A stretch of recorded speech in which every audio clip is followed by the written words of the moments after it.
ఖమ్మం జిల్లా కలెక్టరేట్ సమీపంలో తీవ్ర ఉద్రిక్తత వాతావరణం నెలకొంది.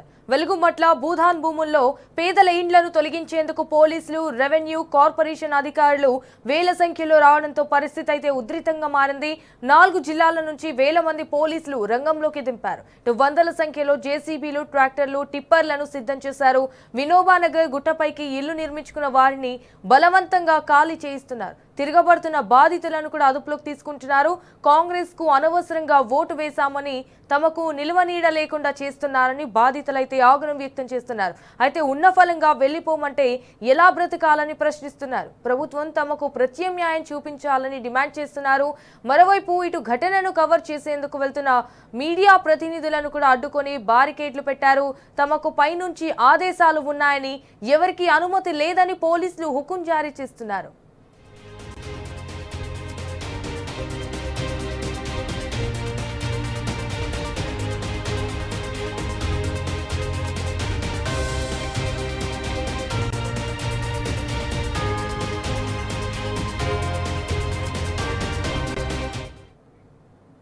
రైట్ గా ఇదే విషయానికి సంబంధించి మరిన్ని డీటెయిల్స్ మా ప్రతినిధి సాంబా లైవ్ ద్వారా అందిస్తారు. రైట్ సాంబా, అక్కడ ప్రెసెంట్ సిచ్యువేషన్ ఎలా ఉంది ఖమ్మంలో?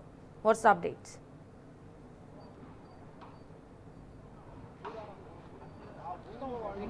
సంజన, వెలుగుమట్ల రెవెన్యూ పరిధిలో ఉన్నటువంటి సర్వే నెంబర్ 147, 148, 149లో ఉన్నటువంటి వివాదాస్పద భూమిలో ఆక్రమణల తొలగింపు పేరుతో ఖమ్మం పోలీసులు, అట్లాగే రెవెన్యూ సిబ్బంది, మున్సిపల్ సిబ్బంది, కార్పొరేషన్ సిబ్బంది చేపట్టేటువంటి కూల్చివేతలు ఉద్రిక్తత నడుమ కొనసాగుతున్నాయి. దాదాపు ఇక్కడ ఉన్నటువంటి 62 ఎకరాల భూమిలో కొంత భూమిని ఇక్కడ ఉన్నటువంటి ప్రజలు కబ్జా చేశారు. వాళ్ళు దీన్ని ఆక్రమించుకొని ఇళ్లు నిర్మించుకున్నారనేటువంటి ఒక కారణంతో మొత్తం కూల్చివేతలకు ప్రభుత్వ అధికారులు ఇక్కడ మొదలుపెట్టారు. జేసీబీలను దాదాపు 100 జేసీబీలను తీసుకొచ్చి, వందలాది ట్రాక్టర్లు, ఇతర డీసీఎంలు, ఇతర వాహనాలను తీసుకొచ్చి బలవంతంగా ఖాళీ చేయించడం వివాదాస్పదంగా మారింది. దాదాపు 7-8 సంవత్సరాలుగా ఈ వినోబా నగర్లో ఈ వివాదం కొనసాగుతుంది. వివాదాన్ని ఒక క్లుప్తంగా చూసినట్లయితే కనుక భూదాన్ భూమికి సంబంధించినటువంటి భూమి ఖమ్మం నగరాన్ని ఆనుకున్నటువంటి వెలుగుమట్ల రెవెన్యూలో కలెక్టరేట్ పక్కనే ఉంటుంది. ఇది ఇక్కడ ఉన్నటువంటి వజ్రసూత్ర కాలేజీకి, అట్లాగే ఖమ్మం ప్రధాన రహదారికి పక్కనే ఉన్నటువంటి ఈ భూమిని భూదాన్ భూమికి సంబంధించినటువంటి వాళ్ళు పట్టాల రూపంలో తమకు ఇచ్చారని ఇక్కడ ఉన్నటువంటి నిర్వాసితులు ఎవరైతే భూములలో ఇళ్లు నిర్మించుకున్నారో ఆ బాధ్యతలు చెప్తా ఉన్నారు. కానీ వీళ్ళు కోర్టుకు కూడా వెళ్లారు. హైకోర్టు, ఖమ్మం జిల్లా కోర్టు, హైకోర్టు వరకు వెళ్లి అక్కడ ఫిర్యాదు కూడా చేసి తమకు అనుకూలంగా తీర్పు కూడా తెచ్చుకున్నారు. 2017లో, 18లో, 19, 20, 23లలో కూడా అనేక రకాలైనటువంటి తీర్పులు వచ్చినటువంటి పరిస్థితులు ఉన్నాయి. కానీ ప్రభుత్వ అధికారులు చెప్తున్నారు, మాకు ఉన్నతమైనటువంటి అధికారుల నుంచి ఆదేశాలు ఉన్నాయి, హైదరాబాద్ నుంచి వచ్చినటువంటి ఆదేశాల మేరకు కూల్చివేతలు చేస్తామని చెప్తున్నారు. ఒకసారి మారినటువంటి వినోబా నగర్లో కూల్చివేతలు ఎంత దారుణంగా ఉన్నాయి, ఎంత అమానవీయమైనటువంటి పద్ధతుల్లో ఈ కూల్చివేతలు కొనసాగిస్తున్నారనేటువంటి అంశాన్ని మనం చూడొచ్చు. ఉదయాన్నే తెల్లవారుజాముననే కొన్ని వేల మంది పోలీసులు, దాదాపు 4 జిల్లాలకు సంబంధించినటువంటి పోలీసులను తీసుకొచ్చి ఇక్కడ పేదలు నిర్మించినటువంటి గృహాలను ఏకపక్షంగా కూల్చివేస్తున్నారని నిర్వాసితులు ఆరోపిస్తున్నారు. ప్రభుత్వాన్ని నమ్ముకొని కాంగ్రెస్ పార్టీకి ఓటేసినందుకు మాకు బుద్ధి చెప్పారు, మమ్మల్ని అప్పు సప్పు చేసి 50,000 నుంచి మొదలుకుంటే 10 లక్షల రూపాయల దాకా మేము ఇక్కడ వెచ్చించి ఇల్లు నిర్మించుకుంటున్నాం. మనం ఉన్నటువంటి ఈ బిల్డింగ్ కూడా ఏదైతే పక్కా బిల్డింగ్, ఆర్సీసీ బిల్డింగ్ ఉందో ఇది కూడా ఈ భూదాన్ భూముల్లో నిర్మించుకున్నటువంటిదే.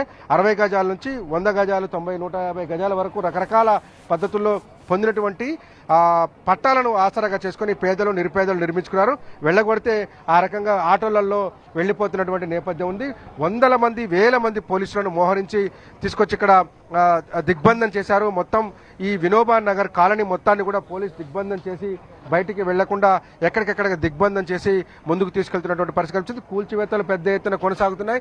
ఎటు చూసినా కానీ ఈ బాధితుల యొక్క ఆర్తనాదాలే వినిపిస్తున్నాయి. మమ్మల్ని ఏకపక్షంగా ఇంటికి పంపిస్తున్నారు, కనీసము ముందస్తు సమాచారం లేదు, మేము కోర్టులో కేసులు వేసినప్పటికీ మా కేసులను కనీసం పరిగణలోకి కూడా తీసుకోవట్లేదంటూ ఇక్కడ ఉన్నటువంటి బాధితులు చెప్తున్నారు. మనతో పాటు అడ్వకేట్ జాయిన్ అవుతున్నారు సుగుణారావు గారు. ఈ వినోబా నగర్ కాలనీకి సంబంధించినటువంటి కేసుల్లో మొత్తం ఫాలోఅప్ చేస్తున్నటువంటి వ్యక్తి ఆయన.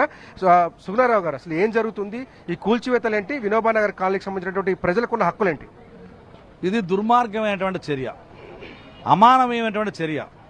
ఖమ్మం జిల్లాలో గౌరవ 3 మంత్రులు ఉండి కలెక్టర్ ఆఫీస్కి కిలోమీటర్ దూరంలో లేనటువంటి పేద ప్రజలకి కనీసం జీవించే హక్కు లేకపోవడం అనేది ఇవాళ దుర్మార్గమైనది. ఇవాళ 2014లో వీళ్ళకి పట్టాలు ఇచ్చారు, 2014లో పట్టాలు ఇచ్చారు. 2014 నుంచి వాళ్ళు ఇక్కడ జీవిస్తూ ఉన్నారు. 2023లో 2017లో రెవెన్యూ వాళ్ళు, పోలీసు వాళ్ళు ప్రయత్నం చేస్తే హైకోర్టు చాలా స్పష్టమైన ఆదేశాలు ఇచ్చింది. రెవెన్యూ వాళ్ళు కానీ పోలీసు వారు కానీ ఇక్కడ జోక్యం చేసుకోవడానికి వీలు లేదు అని చెప్పేసి హైకోర్టు ఆదేశాలు ఇచ్చినాయి. ఈ హైకోర్టు ఆదేశాల్లో గౌరవ ఖమ్మం జిల్లా కలెక్టర్ గారు, గౌరవ ఖమ్మం జిల్లా ఎస్పీ, అదేవిధంగా ప్రిన్సిపల్ సెక్రటరీ ఆఫ్ తెలంగాణ స్టేటు వీళ్ళందరికీ నోటీసులు వచ్చినాయి. వీళ్ళెవరు కూడా దాంట్లో సమాధానం చెప్పకుండా, వీళ్ళెవరు కూడా దాంట్లో మాట్లాడకుండా ఇవాళ ఏకపక్షంగా రావడం అనేది ఇది కొంతమంది ప్రయోజనం కోసం, కొంతమంది ధనికుల ప్రయోజనాన్ని నెరవేర్చడం కోసం ఇవాళ ప్రభుత్వం ఇవాళ ఈ రకమైనటువంటి దుర్మార్గమైనటువంటి వైఖరిని చేపట్టిందని చెప్పేసి ఈ సందర్భంగా మీకు తెలియజేస్తా ఉన్నాం. మరో విషయం, ఇది 1984 వరకు ఈ భూమి భూదాన భూమి రికార్డులో నమోదై ఉంది. దానికి అనుగుణంగా హైకోర్టు ఆదేశాలు ఉన్నాయి. ఇవాళ సీసీఎల్ఏ నోటీసులు వచ్చిందని చెప్తా ఉన్నారు. ఎన్ని ఎకరాల నోటీసులు వచ్చింది? 32 ఎకరాల నోటీసులు వచ్చింది. ఏ హద్దుల్లో ఇవాళ మీరు ఖాళీ చేస్తా ఉన్నారు? మీకు వచ్చిన నోటీసులో కానీ మీరు చెప్తున్నటువంటి 32 ఎకరాల్లో ఈ హద్దుల్లో ఈ భూమి ఉందని చెప్పేసి చెప్పగలిగేటువంటి ఒక రికార్డు మీ దగ్గర ఉందా అంటే లేదు. ఏకపక్షంగా వచ్చి మొత్తం గుడిసెలన్నీ ఇవాళ కూల్చేస్తున్నారు. ఏ హద్దుల్లో కూల్చేస్తున్నారు? ఏ హద్దుల్లో కూల్చేవని మీకు నోటీసులు మీరు చెప్తా ఉన్నారు. 62 ఎకరాల భూదాన భూమి అయితే 32 ఎకరాలకు ఎందుకు నోటీసులు ఇచ్చిండ్రు? అంటే 32 ఎకరాలు ఇది ప్రైవేటు వ్యక్తులదని చెప్పేసి మీరు చెప్పకనే చెప్తున్నట్టు కదా. అంటే ఆ 32 ఎకరాల భూమిని ఎవరికి దారాత్వం చేస్తా ఉన్నారు? ఎవరికి ఇవ్వదలుచుకున్నారు? ఎవరికి ఆ 32 ఎకరాల భూమిని ఎవరికి స్వాధీనం చేయదలుచుకున్నారు అని చెప్పి అనే విషయాన్ని ఇవాళ చెప్పవలసిన అవసరం ఉంది. అందుకే ఇవాళ ప్రభుత్వం చాలా స్పష్టంగా అర్థమవుతా ఉంది. పేదల పక్షం కాదు, ధనికుల పక్షం అని చెప్పేసి చాలా స్పష్టం. గుడిసెలేసుకున్నటువంటి పేదల్ని మీరు ఎందుకు ఖాళీ చేపిస్తా ఉన్నారు? వాళ్ళకి నోటీసులు ఇవ్వాలి కదా, వాళ్ళకి చెప్పాలి కదా. ఖాళీ చేసేటువంటి సమయం వాళ్ళకి ఇవ్వాలి కదా. ఖాళీ చేసే సమయం లేకుండా, చెప్పకుండా, మౌఖిక ఆదేశాలు లేకుండా, రాతపూర్వకమైన ఆదేశాలు లేకుండా ఇవాళ ఏకపక్షంగా ఇవాళ బుల్డోజర్లు మొత్తం 1000 మంది పోలీసులు, 10,000 మంది వాళ్ళ సిబ్బందిని వాళ్ళ ఇంటి ముందు నిలబెట్టి ఇవాళ భయభ్రాంతులకు గురి చేసి చిన్న పిల్లలను చూడకుండా, పసిదాగే పిల్లలను చూడకుండా మొత్తం సామాన్లని మూటగట్టి ట్రాలీలు వేసి మెడలు బట్టి బయటకు నెట్టడం అనేది వాళ్ళ జీవించే హక్కుని కాలరాయడం తప్ప మరొకటి కాదు అని చెప్పేసి మీ ద్వారా తెలియజేస్తుంది. ఏం జరుగుతుంది ఇక్కడ?